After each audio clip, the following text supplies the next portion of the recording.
Welcome back to Sports Table Talk. Joining us now, straight from the bubble, is NBA TV and TNT sideline reporter Jared Greenberg. Jared, thanks so much for the time.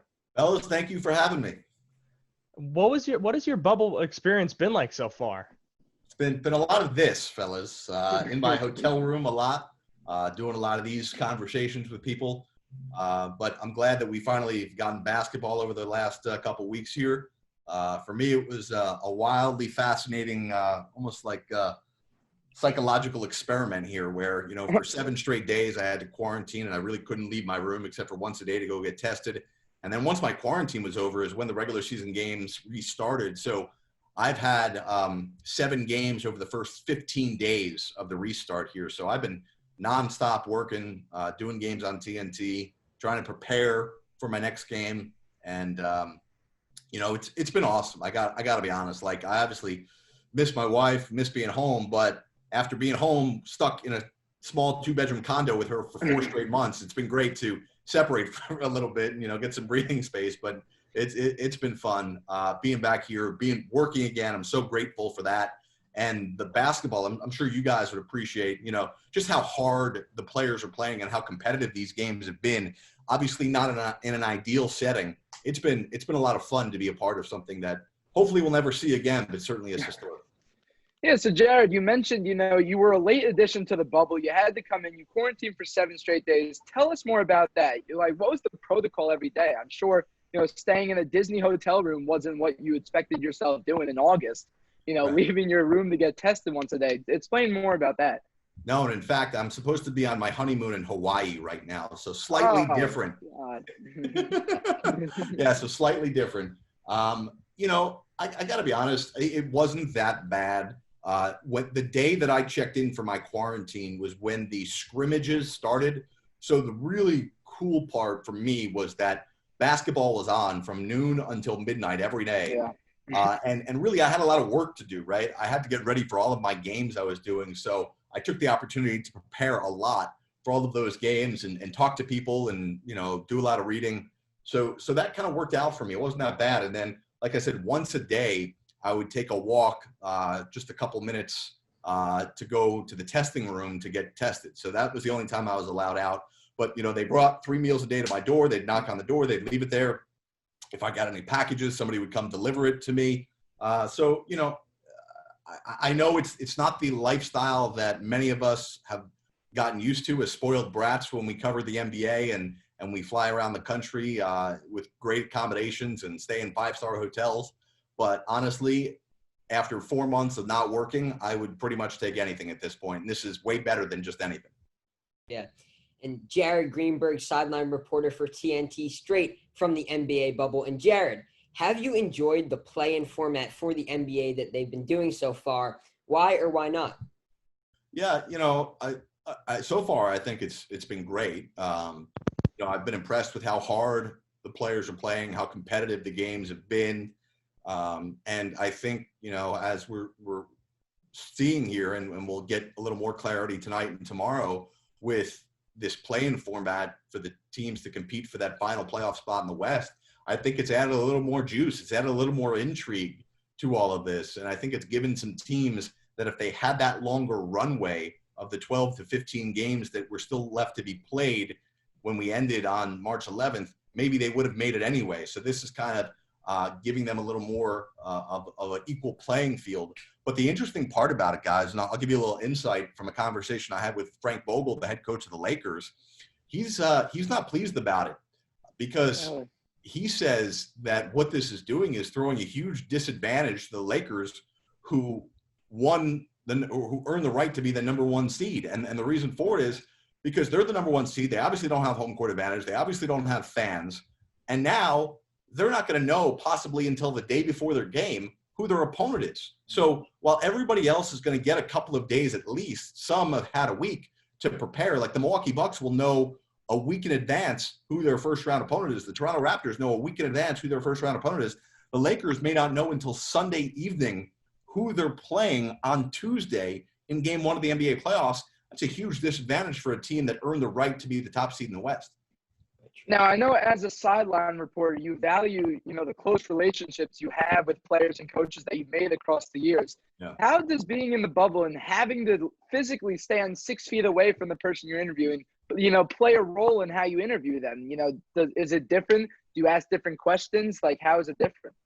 Yeah, it's a great question. I'll start by saying not only standing 6 feet away from them, but being here in the bubble, we have gotten a lot less access to players than we typically would get if we're traveling to a city to do a game. If I'm doing a Laker game, for example, in LA, I travel in the day before. If they have a practice or a game, I go to it that day. And then the day of our game, I'll go to their shoot around and get the opportunity to just talk to some people, whether it's on the record or off the record, and just, get some insight as to what's going on, or maybe ask questions or get clarification on some stories that I'm going to be working on for that night.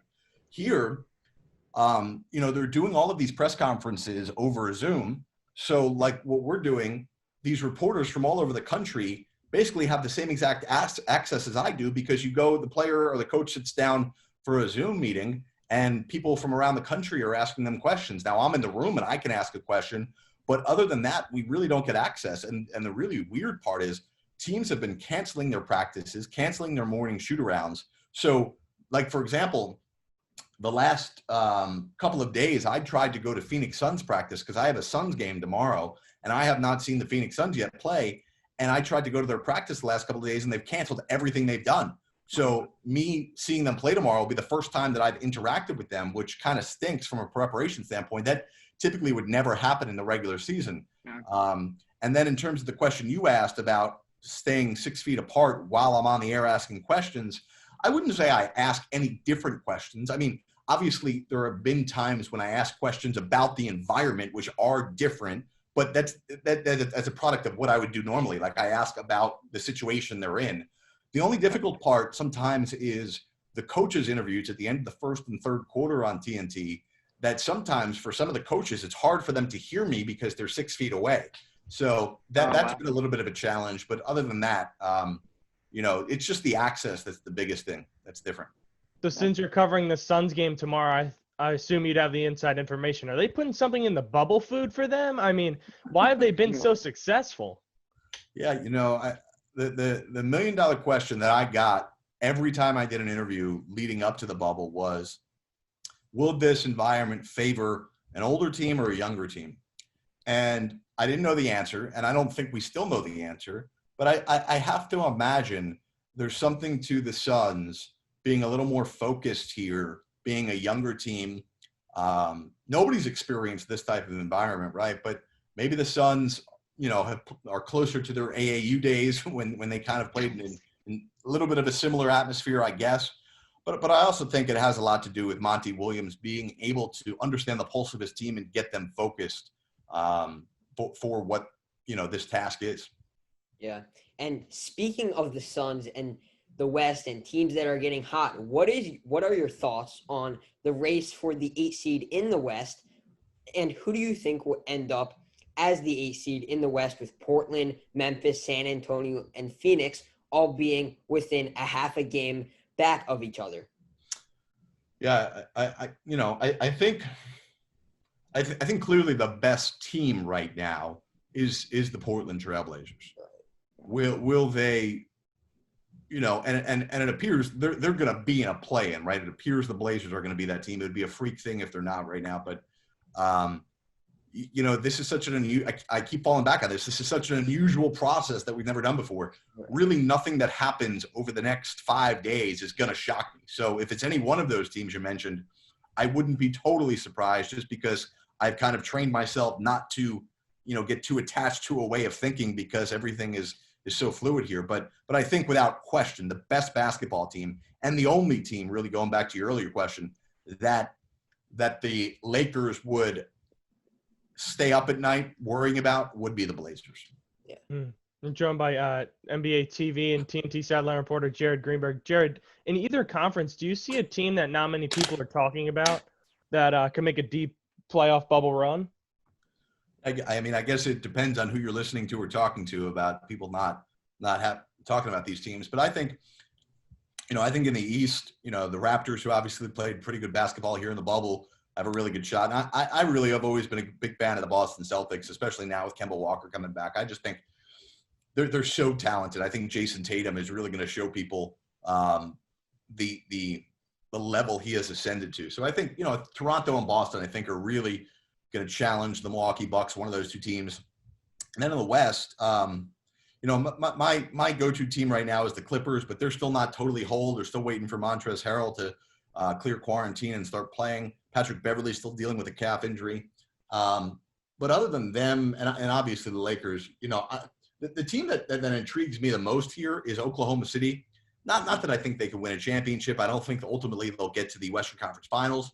But Chris Paul looks like he's on a mission. And this team full of, again, mostly younger players have that mentality we talked about the Phoenix Suns. They're just putting their head down, they're focusing, and they're looking to prove people wrong. Yeah. And do you think that in this bubble, we have seen a different and more competitive brand of basketball here on and off of the court? It probably is more competitive as the first 8 games of a restart than it would have been if it was the last 8 games of the regular season. Mm-hmm. But yeah, I think that, just like all of us who are fans of the game have missed basketball for the last 4 or 5 months, I think these guys have missed playing competitive basketball, right? So I think that's led to a little more of the competitive nature. And I also think they understand how many people are watching and they want to put on a good show. And I also think, too, for the majority of the 22 teams that are here, they understand what's at stake. So they want to be peaking or at least in the right headspace and have the right chemistry on the court for when the playoffs start. Because typically, you have an 82-game season to ramp up for it. Now they know that it's more of even a sprint than it is a marathon, because come Monday night, they got to be ready to play playoff basketball. And I think they're, correctly so, using these 8 games to get there. Now, I know a bunch of players and staff and especially reporters have been doing a lot of, kind of fun things in the bubble. Taco Fall hit the links for the first time this life a couple of days ago. Have you done anything fun? Have you hit the Players Lounge? Have you hit the links? Have you played golf? What has been your favorite moment so far outside of the basketball? Probably my favorite moment so far is the barbershop. Got to get myself a haircut. Nice. I get a haircut, by the way. Yeah, thank you. Appreciate you. I get a haircut, pretty regularly during the NBA season, so this has been tough for me. We're as a member of the media, we have been given access to do a little bit more every week. They give us a little more access to stuff, but the times of that stuff is kind of tough for me. Like, the only time we're allowed to play golf is 6 a.m. on Thursday morning.